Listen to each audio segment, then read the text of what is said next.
Bagaimanapun rusaknya orang di kita, Allah nggak akan turunkan lagi nabi. Pelacuran di mana-mana, korupsi di mana-mana, pembunuhan di mana-mana, begal di mana-mana, Allah tidak akan turunkan lagi nabi. Siapa yang harus perbaiki keadaan itu? Seluruh orang yang mengaku sebagai umatnya Rasulullah SAW. Baik dia ulama ataupun dia orang biasa, baik dia ustaz ataupun dia orang biasa saja, dia tidak tahu apa-apa. Baik dia pedagang, petani, presiden, gubernur, bupati, semua mesti buat usaha dakwah. Semua mesti bekerja sama dalam dakwah. Tidak bisa orang berilmu saja yang berdakwah. Pergi perang itu tidak bisa jenderal semua, Pak. Kopral pun ikut, mayor pun ikut, tukang pijit diajak juga, tukang masak diajak juga, tukang cuci diajak juga. Semua kita mesti. Kalau kita bersatu dalam dakwah, hadirin mulia, apapun organisasinya, apapun kelompoknya, apapun mazhabnya, apapun kajiannya, bersatu berkasih sayang dalam dakwah, selesai masalah umat. Apapun partainya, semuanya terserah. Apapun sukunya, kita tidak boleh berpecah dalam dakwah. Mesti ukhuwah dijaga manusia. Ajak manusia kepada Allah. Qul hadhihi sabili ad'u ila Allah. Katakanlah wahai Muhammad kepada seluruh umatmu, hadhihi sabili, inilah jalanku. Ad'u ila Allah, ajak manusia kepada Allah, bukan ajak kepada kelompok, bukan ajak kepada partai, bukan ajak kepada mazhab, bukan ajak kepada golongan kita, bukan, ajak kepada Allah saja. Saya punya pengalaman pernah dakwah, Pak, di Bali, karena waktu itu tidak ada dalil, tidak ada petunjuk jalan. Kita lagi pergi khuruj dakwah di satu kampung, tidak ada orang Islam, sedikit, ada musola kecil. Jadi kita jalan, ketemu orang depan rumahnya. Saya ucap assalamualaikum. Dia jawab waalaikumsalam. Oh maaf Pak, kami dari masjid, kami satu rombongan, kita lagi itikaf di masjid. Kita ini saudara Pak, karena kalimat la ilaha illallah Muhammad Rasulullah.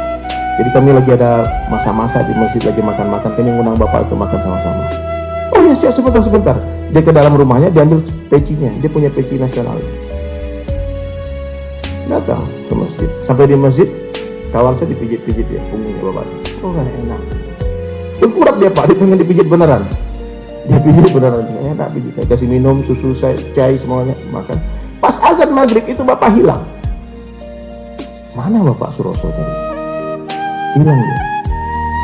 Tahu-tahu besok siang dia datang ke masjid, dibilang, Bang, bisa dipijit lagi nggak? Itu pijitannya enak kemarin.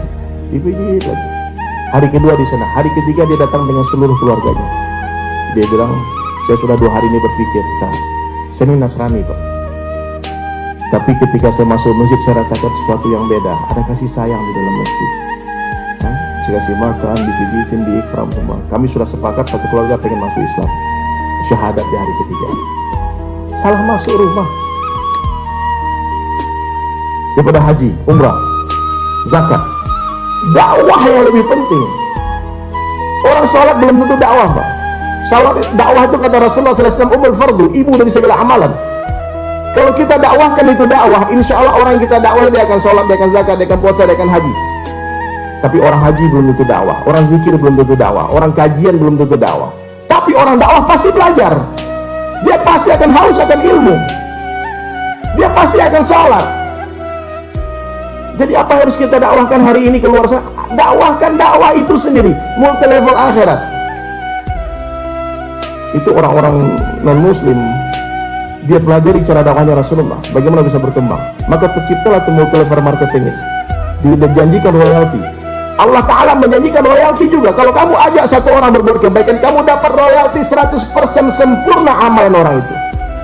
Bukan 10%, bukan 2%, 1%, 100%. Jadi dakwah ini adalah pekerjaan yang paling bergengsi dalam pandangan Allah. Perintah Allah yang paling dahsyat, perintah Allah yang paling besar. Kenapa? Karena Allah sendiri buat dakwah. Wallahu yad'u ila daris salam. Sesungguhnya Allah itu dai, mengajak manusia kepada surga. Kalau Allah Subhanahu wa ta'ala Allahu Akbar, maka sudah tentu kerja Allah kerja yang maha besar.